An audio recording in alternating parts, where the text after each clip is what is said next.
The following program, The Lightning Strike, is sponsored by Mohammed Faheem, and to the extent applicable, their guests. The views and opinions expressed therein do not necessarily reflect those of NewsWeb Radio Company or its management.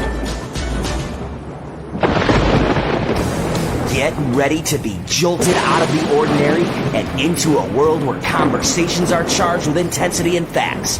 The Lightning Strike Talk Radio with your host, Mohammed Faheem, broadcasting live from the heart of the city on Chicago's Progressive Talk Radio, WCPT 820 AM. Welcome to a radio show that charges through the airwaves with an electricity like no other.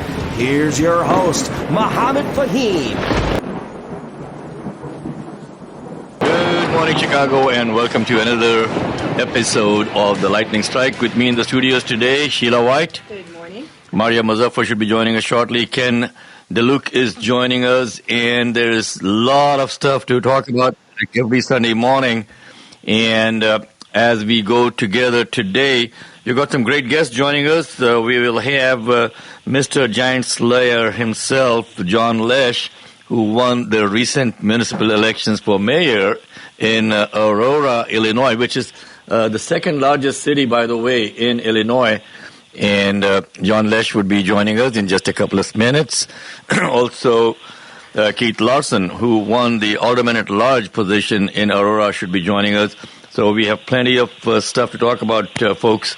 And I see Maaria walking into the studio now. We're going to talk about the Republican losses in the municipal elections, what the heck happened. And we are going to talk about our favorite mayor, Keith Larson, who had told his constituents to go back to the country that they came from or to run for election if they wanted to make a change. Yeah, they ran for election, and they made a change in Keith Larson if Orland Park is out. Cory Booker, another great thing happened in the Senate, in the filibuster for 25 hours or something. He set a new record. I don't know how the heck he did it. We're also going to talk about Trump's business acumen, or the lack of it. All the failures that this guy has had in business, we're going to, folks, dive deep into it as we go through the program today. The stock market implosions and the tariffs that this guy is supposed to say that, oh, this is the best thing that could have happened. The guy's an idiot. He does not know how to, the E of economics. Okay. Then Gaza, again, it's bubbling up over there, and Durbin and Duckworth split again in Gaza's, the Israel's genocide in Gaza going on. We might talk about that if we get the time also. And Duckworth's comment was, keep genocide alive and kicking, Duckworth. Come on. So we're going to be talking a lot about those things. And Maaria, you have your segment lined up. And you want to give a hint of what you're going to be talking about? Well, I think what's important to know is that everything that we see always has an opposing side and another set of arguments that we don't see in our polarized algorithm. So I think we need to break down Cory Booker's filibuster, and we really need to take a deep dive into what the courts are saying about the deportations of the international students and what this actually means on academics, where we are when academic and intellectuals are the ones that are being targeted. Okay, perfect. So, let's just see, Sheila, who's going to be our person of the week? Our person of the week is Brunette Lemons. She is from this area of St. Louis, and she works with people with special needs and people that are underprivileged. So she's doing a lot of great things in the state of Missouri. So we're looking forward to talking with her today. Okay, perfect. So we are ready to go, and we got our first guest of the morning calling in, and again, Giant Slayer. John Laesch. Good morning, John. Good morning, Mohammed. How are you doing? Can you hear me fine? I am doing very well. Thank you so much for joining us on the Lightning Strike. So, John, what a journey! It's been several years. Over the past 4 years, we've taken out 3 incumbents, and we've done it with a door-to-door campaign that is responsive to the people, not to the big money in politics. Our tagline is a government and economy that works for everybody, not just wealthy campaign donors and the politically connected few. You know, that is something so true, and you and I have known each other for a while now, and you have been all over on national media now, John, so that must be something thrilling for people to get the message that it is not always big money, it is grassroots. It is, and the other thing is I think that when we won the 2022 primary over in Joliet, I managed a campaign for State Senator Ventura. On election night, she said we lit a candle of hope when we won. She took on an incumbent who had $1 million, and with less than $70,000, she beat him very handily by 17 points. And we did it here by a closer margin, but with the same underfunded capacity. And, the candle of hope burns a little brighter. I think we need more people across the United States to figure out how to do this, how to win elections without big moneyed interest. So we're going to try and nationalize that effort and keep the candle of hope burning here in the city of Aurora. Hey, John, as an instrument of change, what do you want to accomplish that your opponent hasn't? Well, I'm very much a climate activist, and the environment, protecting the environment, protecting the Fox River is a big issue for me. The first year of my administration is simply going to be responding to concerns that residents have with respect to speeding, stop signs, traffic control devices. There's a need for a sound wall along Orchard Road. We have a factor 75 polluting several neighborhoods, especially the adjacent neighborhood. And there's needs for a lot of little infrastructure things. And so being responsive and showing that government should respond to the needs and concerns of residents is my first and highest priority. Long term, I want to see us become a green city, and we have a heavy Latino population, which means that we might become a target of Donald Trump. Our population is 42% Latino. So I want to make sure that we're protecting all of our residents who have decided to call our city their home, and defending their rights, workers' rights, and human rights under the current administration. We don't know what challenges our city will face, but I've always been very steady, stable leadership who's capable of responding in crisis mode should we have to go there. Awesome. John, Maaria has a question for you. Yeah, I mean, I think this echoes into what a powerful story your victory is for the national message that, you would want to send out to the country. And I think one interesting question is you took a lot of positions that people, don't traditionally take to be able to win elections. And I wanted to know what are the two top messages to the voters nationally that you would want to send out about changing circumstances in your country and representing a different style of leadership? Well, the first is we don't take any corporate PAC money from people doing business with the city of Aurora, developers, contractors, anybody trying to get themselves a lucrative sweetheart deal that ultimately results in what I call a corruption tax, where there's somebody donating to a political campaign on one end and then receiving a lucrative contract on the other end. And this is how our current system works at every level, state, federal, local, and it needs to change. So my hope is that we can, by showing that we could win this election, that we can win more elections like this. And I'm not the only one in the state of Illinois. There's other people who have taken these strident positions. I've already mentioned Senator Ventura, who will not even accept a lobbyist lunch. And I think that, number one is to take that bold stand, and I believe that the people will stand with people who take a more committed path.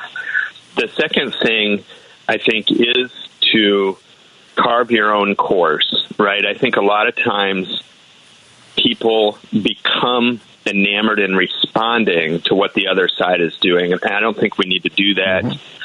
Certainly we need to challenge bigotry and hatred and divisive language, but I think we also need to carve our own course.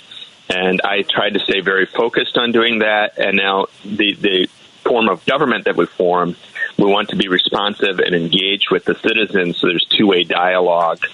And to make sure, so as I talk about, carve your own course, I'm actually talking about carving the community's course, listening to what they want, and then bringing those things to fruition.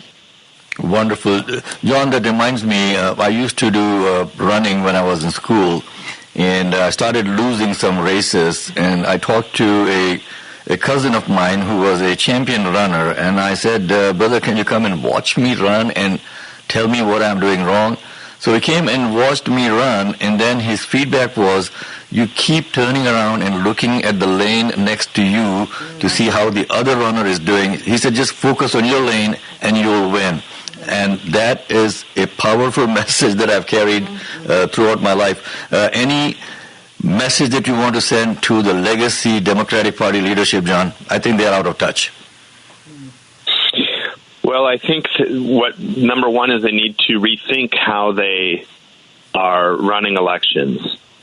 And I'm going to continue to work within the Democratic Party until they choose not to reform them. And we've also formed a group here called Working Families Aurora to maintain some level of independence. But I think that we've proven we can do this differently. And we've proven that residents and community members will stand with us if we take bold stands against corporate money's influence in politics. And so I hope that people learn a lesson, and I will be doing on the political front what I can to support, encourage, mentor, coach people who want to take this course. On the governing front, which will probably be 95% of my time from here on out, I want to show that we can build a government and economy that works for everybody and not the politically connected few, not the big donors. And we want to show America what that looks like. It's going to be a lot of hard work, but I have a very committed team around me that is going to be supportive. When I was out in town Friday night, the community was incredibly excited to meet me. People I've never met were coming up, shaking my hand and thanking me and saying that they were standing with me. So I feel like I've got the Aurora community, and I hope that we can ignite hope in other parts of the world and maintain a level of political apparatus that can be supportive of people who want to do the same thing. Wonderful. John, thank you so much for joining us, folks. John Laesch, Mayor-elect of Aurora, the second largest city in Illinois. And we'll take a quick break, and we'll be back on the other side of the break with Keith Larson, who is the Alderman-elect of Aurora. Thank you so much, John. Thank you for joining us. You are tuned in to The Lightning Strike. I'm your host, Mohammed Faheem.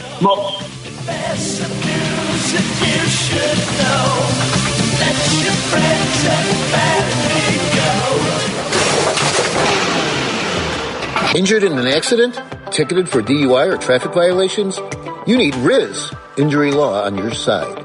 Attorney Riz Ali fights for you, specializing in auto accidents, medical malpractice, slip and falls, traffic tickets, DUI and DWI. Call 312-546-5109 now. That's 312-546-5109. One more time, 312-546-5109. Your story matters, and Riz Injury Law will fight to make sure you get justice. Visit RizInjuryLaw.com or stop by 35 East Wacker Drive, Suite 650 in Chicago, Illinois, 60601. That's Riz Injury Law. Justice, compensation, results. Call 312-546-5109. Have no fear with regard to renewable energy. If you own property, either residential or commercial, in Northern Illinois, you most likely qualify for massive federal, state, and utility incentives. Grab a piece of paper and a pen and write down this number, 630-785-0031.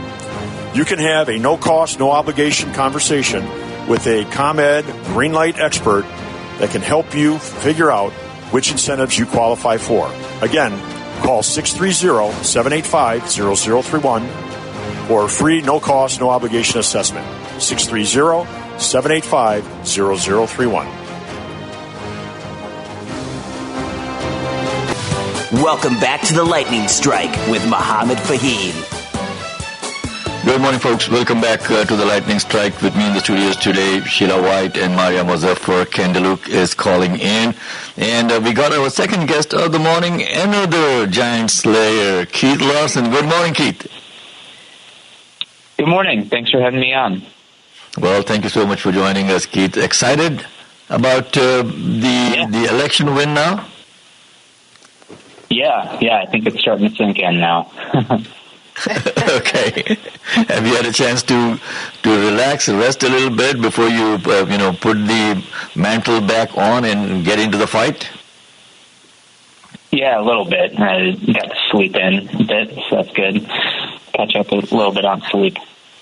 Keith, I want you to enjoy the victory, but I want to ask you, where do you see your biggest obstacle coming in for what you want to accomplish? Yeah, I think one of the biggest obstacles is the obstacle that a lot of cities are going to be facing with the cuts in federal funding that they're going to be coming from the Trump administration. It's going to be tough to fund all the things that need to be done, and the city's already in quite a bit of debt, so that doesn't help either. And what kind of messaging are you thinking to kind of communicate to the community members how to address these issues? I mean, it seems like from seeing what's happening around the country that most communities are banding together to figure out how they can, deal with the vacuums that are going to be created. Yeah, I think we need to make sure that our voices are being heard at all levels of government. We're still paying our federal income taxes, and if we're not getting anything in return from that, that isn't fair, and that's something that resonates with everyone. Everyone wants to either pay less in taxes or make sure that they're getting something out of it. So we need to continue the kind of grassroots movement that we've ran this campaign as, and make sure that everyone who's going to be running in 2026 knows that this is a very important issue to everyone. So Ken, you got any questions for Keith? What's your major priority that you want to help change? Yeah, I think I have a lot of similar priorities to John. I think we need to cut back on some of these big development deals for politically connected people. That's how a lot of the deals went through in the prior administration. You give money to people in power, and then they give tax dollars away to developers, and these aren't necessarily things that are good for the community. In some cases, they're pricing out people, and in other cases, they're things that people have directly gone to city council and said, we don't want this, like a huge casino that we gave millions of dollars to. But I think we need to refocus our spending onto things that are actually going to improve people's quality of life, fixing our roads, our lead pipes, sidewalks, street lighting, that sort of thing. And Keith, I wanted to note, my segment here is always called the echo chamber, which basically, bridges the divide between opposing ideas and ideologies in general, politically and otherwise. How do you feel, the outreach is as far as you and John continue your work, reaching out to the Republicans within your community? How are you bringing them in? Mm-hmm. Yeah, something that I noticed during the campaign and knocking on doors, there are some people that you talk to that immediately want to know what party you're with. Our local elections are technically nonpartisan, so it's not as simple as seeing a D or an R next to your name. Some people care a lot about the party. Most people, if you can get a conversation going and talk about issues, are responsive, and we got a lot of support from Republicans. I think there are a lot of issues that are unifying people in Aurora based on the way we're spending our tax dollars and what we're getting out of it, who it's going to. So I think this is an issue that resonates across the aisle, and I think that gives me hope, because everyone, as much as we're divided in this country, we have a lot more in common than not, and we need to unify to make sure that we get power back. Absolutely. Keith, thank you so much for joining us, and don't be a stranger. We'd love to have you come back and share things as they develop in Aurora. For folks, Keith Larson, Alderman-elect for the city of Aurora, joined us, and now we'll go to our person of the week, Sheila. Our person of the week is named Brunetta Lemons, and speaking of cuts in administration, and she is a candle of hope in the state of Missouri. We'd like to welcome Miss Lemons to the lightning strike on this morning. Welcome. Good morning. Thank you. I appreciate you all for having me on. Ms. Lemons, tell us a little bit about some of the work you're doing. I know you work with people with special needs, and with all these cuts in the administration, things are going on. We need people, grassroots organizations, and individuals to stand up and to help our brothers, our brothers' keepers, so to speak. So tell us some of the things that you're doing in that area to help out the individuals. So one of the things that I've done is volunteered for students with special needs, just to help them out with homework. And one of the other things that I've done is volunteered for a toy drive to give out to the children or people that were less fortunate. But I've also just had a mental health panel discussion, just trying to reach out to people to help them with trauma, abuse, drugs, suicide, just to talk about those things, which are things that are not normally a conversation in places. So I just want to give them a platform where they can express themselves as well as be able to get the help that they need. And tell us a little bit, I think you just had a program on yesterday with the mental health. Tell us a little bit about that program and the success of that program in the community. I did. It was the mental health panel discussion, and people were excited about it. They were appreciative, and they're actually looking for more of that. We had some men that showed up, which we were kind of hoping that they would show up, because it's kind of hard for the men to come out. But it was a lot of women there, and they were excited because they felt like they were getting the help that they needed, some answers that normal people were not answering for them. So they got abuse, trauma, drugs, suicide, some assistance in those areas, because we had someone from actually the Chicago area, Miss Jessica. She's actually licensed in talking to people for mental health.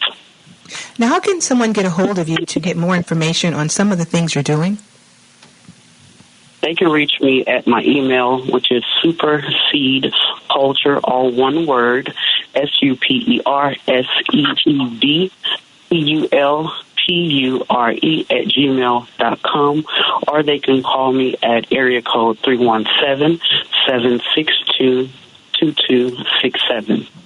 Wonderful. Thank you so much for joining us, folks. You are tuned in to the Lightning Strike. We come every Sunday morning, 9 to 10, on WCPT, 820 AM, Chicago's progressive talk radio station. And we are going to go right into Beyond the Echo Chamber with Maaria Mozaffar. But before we go, I really want you to make sure that you go to our website later on, which is TLSChicago.com, for the Lightning Strike Chicago, and see how you can be a part of the show also. Let us make sure that we are the change that we want to see happening in our country. There is hope, and we're going to get right into that after Maaria's segment as to how the Democrats flipped entire slates this time, especially at the township level. We'll be right back with Maaria's Beyond the Echo Chamber. Let's get into it. Are you tired of hearing the same old talking points? Ready to dig deeper into the headlines that shape our nation? Join us on Breaking the Echo Chamber, a fresh, fearless segment on the Lightning Strike radio show. Every Sunday at 9:30 a.m., Maaria Mozaffar takes you beyond the noise and beyond the divides. She'll break down the nation's biggest legislative stories, unpacking the truth behind the spin and exploring perspectives that matter to you. Tune in to the Lightning Strike on WCPT 820 AM and be part of the conversation that challenges the status quo. Don't miss Breaking the Echo Chamber, where the echo stops and the dialogue begins. After messing everything up. Okay. Good morning. Okay, so let's break this echo chamber here.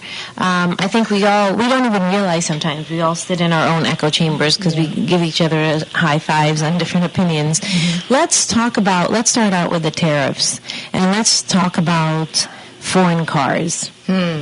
This is a big issue because if you look at what the tariffs are supposed to be doing, they're supposed to encourage manufacturing within the country. They're supposed to encourage the voters and the consumers to be able to buy American.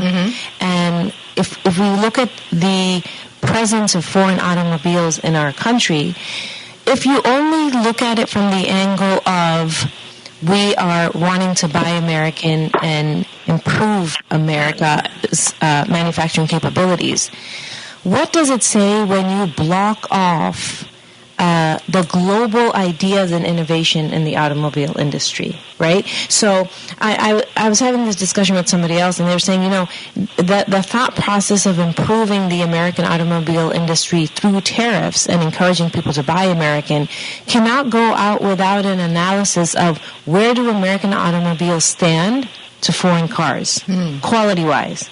So this is what we have to really think about. The tariffs are supposed to be created to be able to increase the quality and the need and the want of the American consumer to consistently buy American. Right. How are we improving the quality when we are encouraging all foreign minds, foreign investments, and foreign innovation to say, not interested in sharing our ideas with you, not interested in sharing our products with you, right? Where does the innovation then going to come from? And I think we touched this a little bit, Mohammed, last time we spoke, right? That we don't have shop anymore in the high school curriculum. Yeah. So, but around the world, when you are comparing automobiles, can we have an honest assessment? What I'd want to see is really talk about where our quality stands. We talk a little bit about it in education, where our education stands compared to different countries. Where does the quality of our products stand? And this other thing about the tariffs and the automobiles, majority of the parts come from different countries for the American cars. That's true. So we need to see the complete story.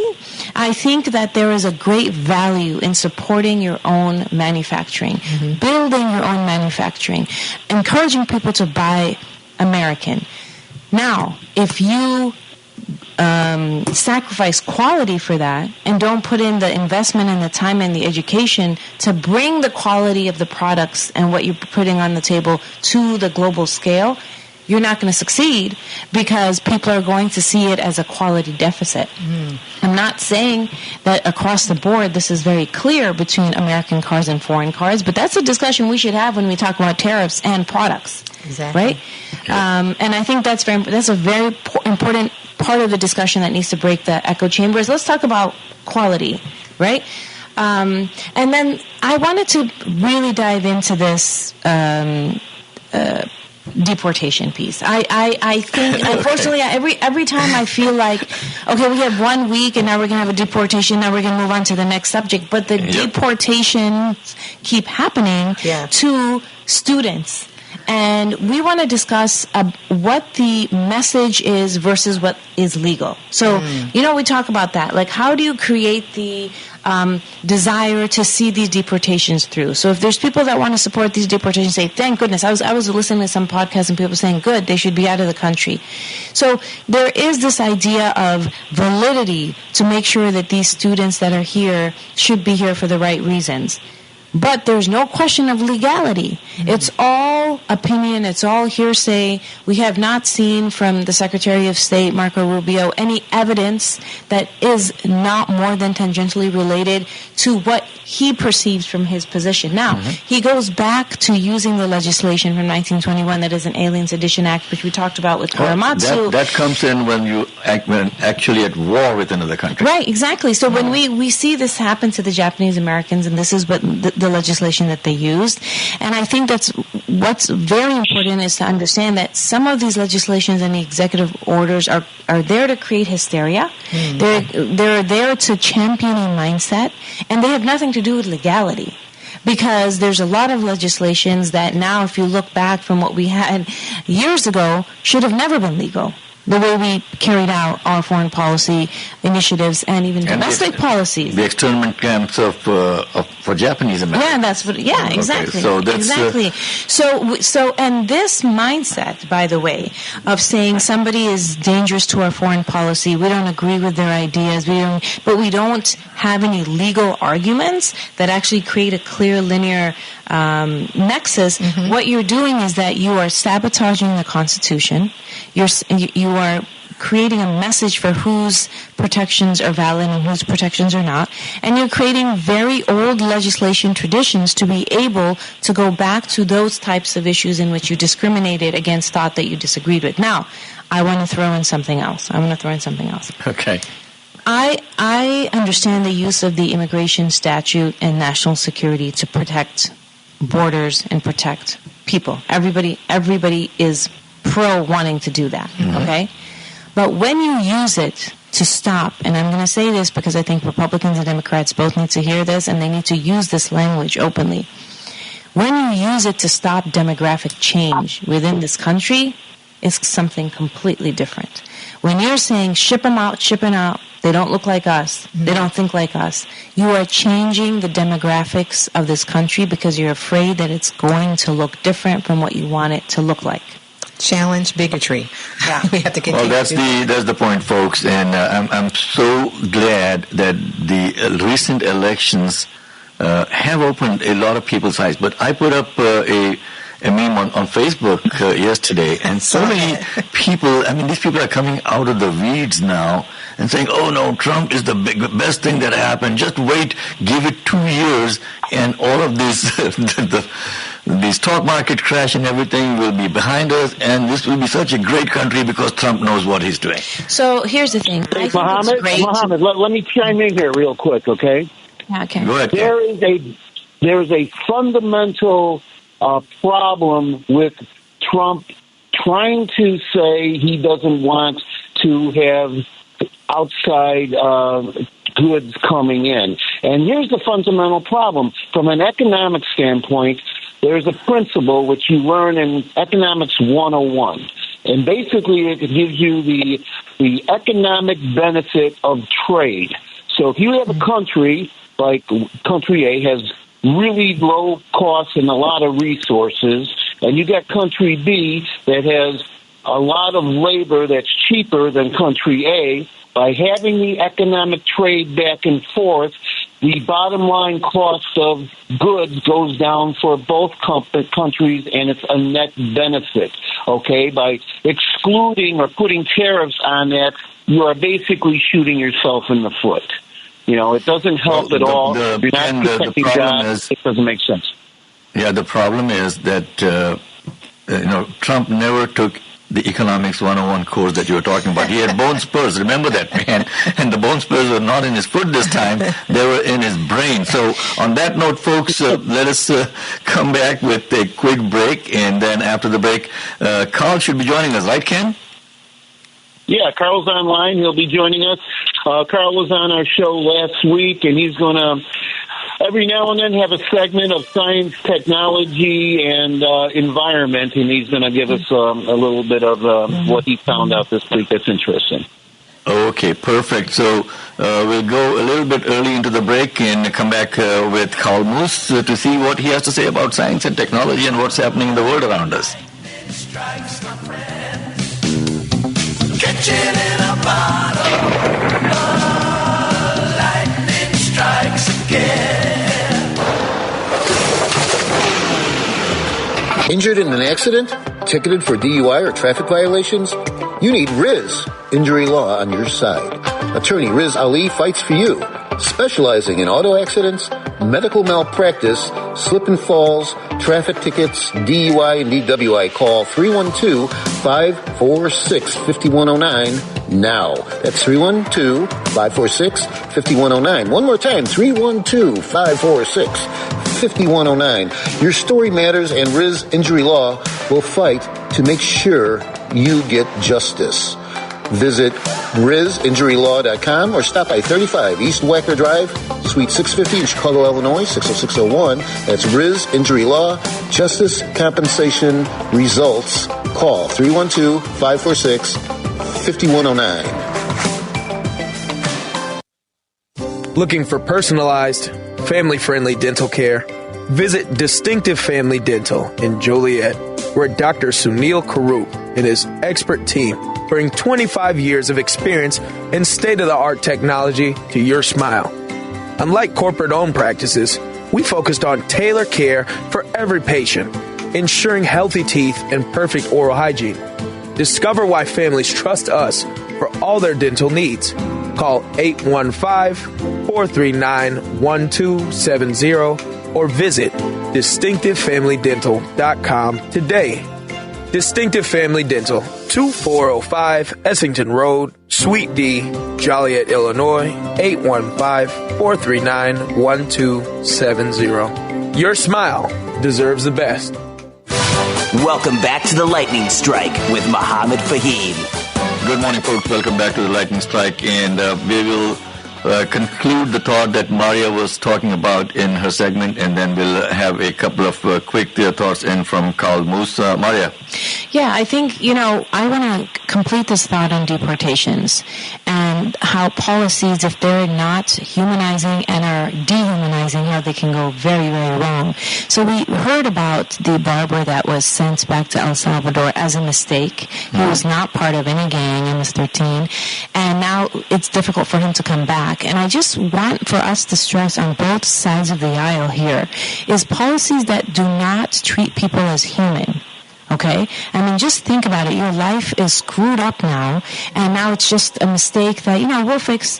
Well, you're dealing with people's lives, and you're dealing with how they are viewed in the country, and then how they will view the country.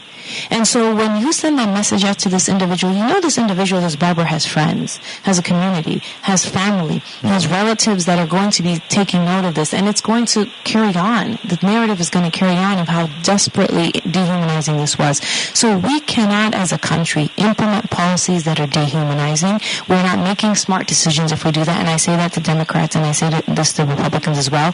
And I want to say this as well, to add to the dehumanizing piece. I am very impressed how Senator Booker was able to speak for 25 hours. It was incredible. I don't know how he did it, and I'm really glad he did. But let's talk about the impact of policy from that, because that's what it really matters, how it changes lives. I did not hear him mention the humanitarian catastrophe and the lives lost of Palestinians in Gaza in that speech. Please correct me if I'm wrong. But I don't think there's a deep dive on that. And I say that because we have to center humanizing everybody in the world and in this country across the board. Otherwise, our policies are really creating a hierarchy among people and hierarchy among grievances, and we just cannot take that route. Yeah, well, Senator Cory Booker is strongly supported by AIPAC. Let's not forget that. So that's why he has not really focused on what's happening in Gaza, folks. So regardless of the great job that he did for speaking for 25 hours without taking a bathroom break, he's got to look at the humanity aspect of it, which he has not. Carl Moose, welcome to the Lightning Strike. Yeah, thank you, Mohammed. Ken, good to talk to you. So, Carl, what's happening in the world of science and technology that you want to share with us? Yeah, I want to share just a little bit about EV chargers. A lot of people talk about the EV electric vehicles, but one thing they often forget about is the chargers. Every time you park that car, you bring it home, you've got to charge it. So I just wanted to talk a little bit about the different types of chargers, because a lot of people get confused about that. There's basically three different levels of chargers. What's called a level 1 charger, a level 2 charger, and a level 3 charger. And the big difference between the level 1 and 2 is the voltage, right? A level 1 charger is that charger that you have at the office or your house. It's a slow charger, and it's basically a 115-volt charger, which you can literally plug into a wall socket and charge your vehicle. The next level up is the level 2, And the difference between the level 1 and level 2 is the voltage, right? The level 2 is a higher voltage, so therefore it's a faster charging system. And those are the level 1 and level 2 are typically the ones that you're going to have at the office or the apartment building or in your home. And those are the ones that charge, they may take you 5, 6, 7, 8 hours to charge your vehicle, which, if you're on the road, that's a long time. If you're, at the office or at work or at home, those are the chargers that people use to charge their vehicles overnight. The level 3 charger, which is a more advanced charger, that's what they call the rapid charger. Those are the ones you're going to find at the shopping mall or at the filling station, where you can come in, you can plug your EV into that, and within 20 minutes or 30 minutes, you can have 80% of your battery charged. So then you're on your way, and it's perfect for those retail environments. Where you're going to come in and get a cup of coffee, you might get a sandwich, or you're going to do a little bit of shopping. You come out and your car's charged, or when you're going cross country, you're driving and you've got to pull over, on the highway and find a charger, or at the gas station, you can charge up your vehicle and keep going. So I just want to talk a little bit about that, because a lot of people, the EVs are a great solution. However, a lot of people don't really get the information with regard to charging. So I just want to share that real quickly, because we work with individuals. And as a matter of fact, my partner, Joe, he got solar on his house and then realized that he's producing so much energy. Why is he pumping his diesel truck and his gasoline car with hydrocarbons, which eventually pollute the environment, when he's producing enough electricity with his solar system that he can just charge up his vehicles overnight? So he literally, within a week of installing solar on his home, he went out and bought 2 EVs, one for his wife and one for himself. So, just something people often don't, they don't think about when they're buying an EV is the charger. Well, thank you so much for that information. We just bought an EV about 2 weeks ago, and really, I want to add on to what you were saying. Putting the charger in the garage and having people come in and I think we put in a level 2 charger, was not as difficult as I had imagined. We had just put it in, and then there was like a line that they put in, so it is done. What becomes problematic is, and I wasn't aware of this either, like I had to run out for an errand, and my husband's like, oh, well, that car's not, and that car I'm taking, the other car's not charged. I'm like, what? And so knowing the differences is so key before you make the decision, but I think what you're sharing is that figure out where those level 3 chargers are when you're out on the road or you're taking a road trip, right? Like know where they are in your the parking lots that they sit at, those quick chargers. Now, are we able to tell, this is a question for you, are you able to tell, because you can go on an app, and I believe that you can Google where the EV chargers are. Can you tell which ones are level 3 and not when they're designated?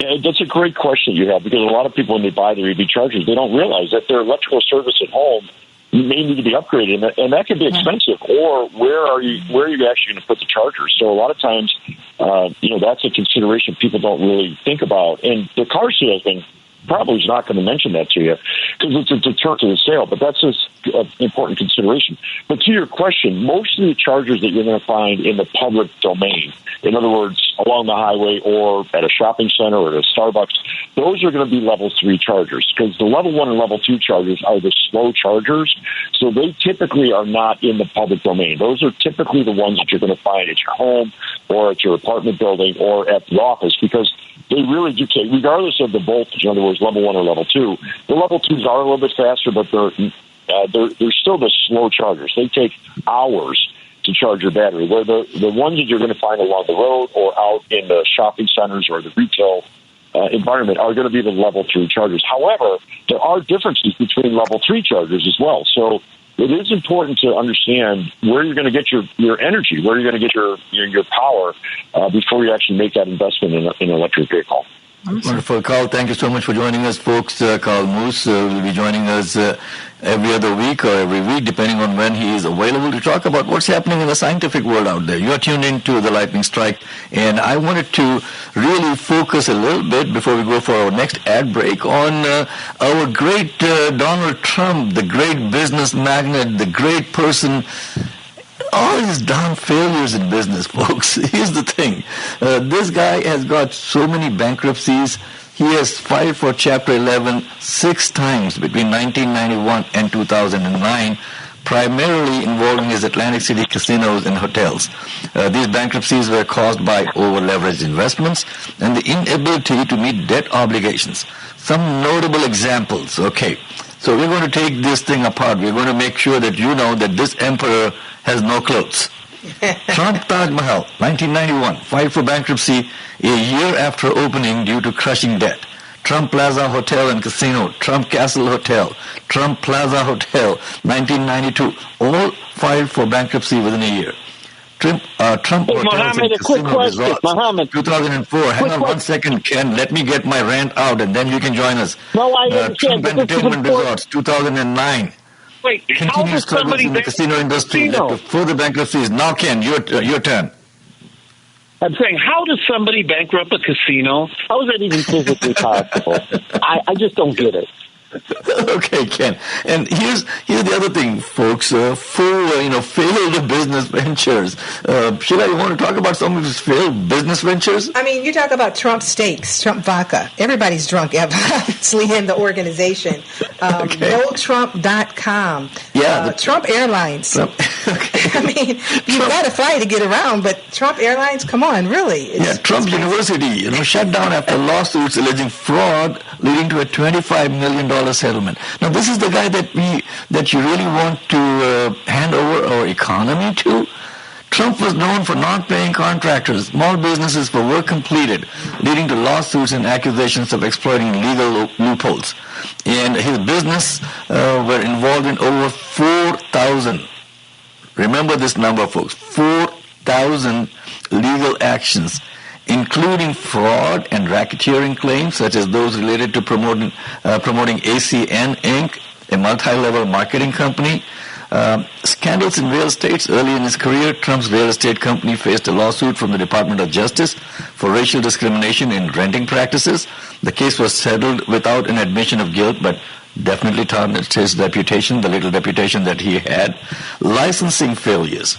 Many ventures bearing Trump's name were licensing deals rather than directly managed businesses. These included failed projects like Trump Magazine, Trump Ice Bottled Water, and Trump the Game, all of which flopped in the market. And let's not forget that every darn thing that this guy got made was made in China, including Trump ties and all the other little gizmos that he was handing out.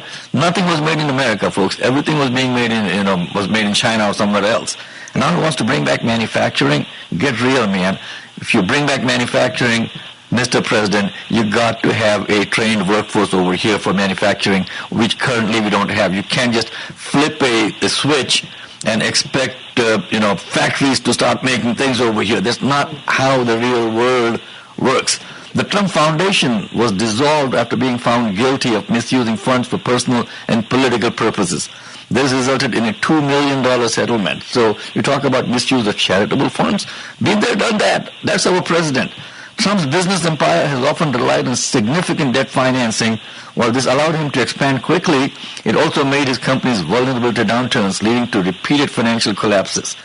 On that note, folks, Trump is actively involved in multiple ongoing court cases. Let's not forget it, though the exact amount is not known at this point. But that is our president, Mr. Business himself. He knows how to make a deal. Yeah, by the time that his deals fructify, he'll be long gone. And now the stock market took a plunge like crazy. Never been done this steep a plunge, over 2,000 points. Well, but let's ask this question. I mean, first of all, where did you get all of that information in one place? Where can people find all that information? Well, I do my research. Okay, so then I want to say this very clearly. Yeah. Majority of people don't do their research. They don't. Number one. Mm-hmm. Number two, people that, and you saw this when you posted something on your Facebook, is that people will say these are malicious litigations because people love to go after people that are powerful. So then, so this list is really null and void, not necessary for me to know. Which brings us back to what the bottom line is of why people support a certain candidate and a certain president and a certain mentality. And even though you see all of these issues with business and people say, well, successful people get sued all the time. They file for bankruptcy and say this is a different ballgame. So everything can be rationalized. Everything can be argued.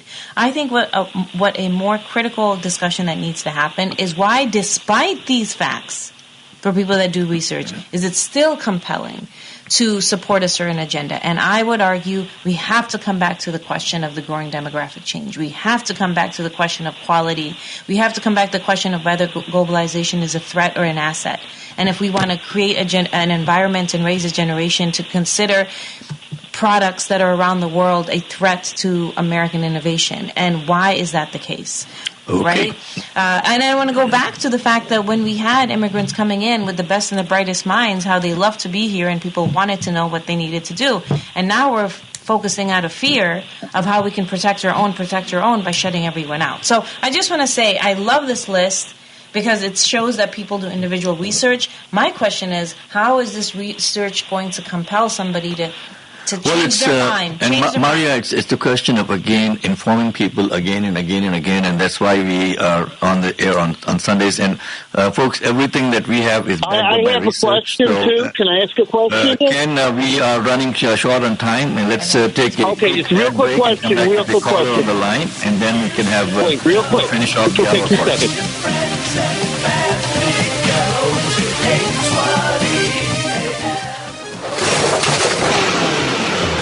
Injured in an accident?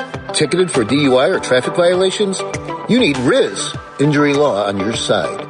Attorney Riz Ali fights for you, specializing in auto accidents, medical malpractice, slip and falls, traffic tickets, DUI and DWI. Call 312-546-5109 now. That's 312-546-5109. One more time, 312-546-5109. Your story matters, and Riz Injury Law will fight to make sure you get justice. Visit RizInjuryLaw.com or stop by 35 East Wacker Drive, Suite 650 in Chicago, Illinois, 60601. That's Riz Injury Law. Justice, compensation, results. Call 312-546-5109.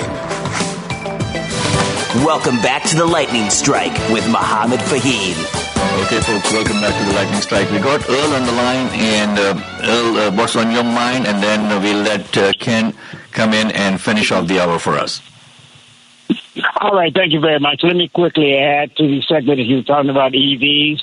Trump has, with his Doge group of cutting back on everything, has stopped the government program that was installing EVs all across the nation, so that you would have be able to more easily go from city to city in EV. And so that program has been seriously hampered by what Trump is doing with the cutting back of that program. And let me quickly add, then I'm going to jump off that. Not only do you have to train people to be able to do these new jobs and build this new equipment, but you have to have smart people who are being innovative and can build these new ideas on how to build a better mousetrap. And so Trump is doing a whole lot of stuff to cut back on innovations as far as our universities and the programs that we had for developing these new technologies. So thank you for taking my call, Mohammed, but I know I didn't have time. Excellent points. Thank you, as usual, for joining the show. Ken, go ahead. Take it down. Yeah, I was just wondering, do you think that I could qualify for a student loan to go to Trump University? Okay, Ken. See, what are you wanting to study? Yeah. What do you want to study? How to cheat people and become successful? Is that the new course that he's going to be launching? It seems to be working, right? Anyway, that's all I got. Thank you for at least lightening the mood a little bit, folks. Here's the thing. I mean, this guy has been found guilty. Let's not forget it, of 34 felony counts of falsifying business records, May 2024, and sentenced to unconditional discharge in January of 2025. And, appeals are going on, post-conviction challenges going on. But this is the guy that people are drinking the Kool-Aid from. There was so much more that we wanted to cover today, but it's been a busy day. I would like to thank John Laesch, Mayor-elect of Aurora, and Keith Larson for joining us today on the air. And Ms. Lemons. Yes, and I want to reaffirm that both victories in Aurora show that you can have opposing views and diverse demographics within your district, and you can win by bringing people together. So I'm really glad both of them came and shared their insight with us. Perfect. And on that note, folks, I also don't want you to forget that the Republicans lost a pivotal Wisconsin Supreme Court race. Despite massive financial backing, including $25 million from Elon Musk. Liberal Judge Susan Crawford decisively won by 10 points, maintaining a Democratic majority on the court. And this race has become a referendum on GOP policies regarding public safety, abortion rights, election laws. And Republican messaging focused on tough on crime rhetoric failed to resonate with voters, right, who preferred Crawford's solutions addressing systemic issues like mental health and addiction. On that note, we would like to say goodbye to you. The preceding program, The Lightning Strike, was sponsored by Mohammed Faheem, and to the extent applicable, their guests. The views and opinions expressed therein do not necessarily reflect those of Heartland Signal, LLC, or its management.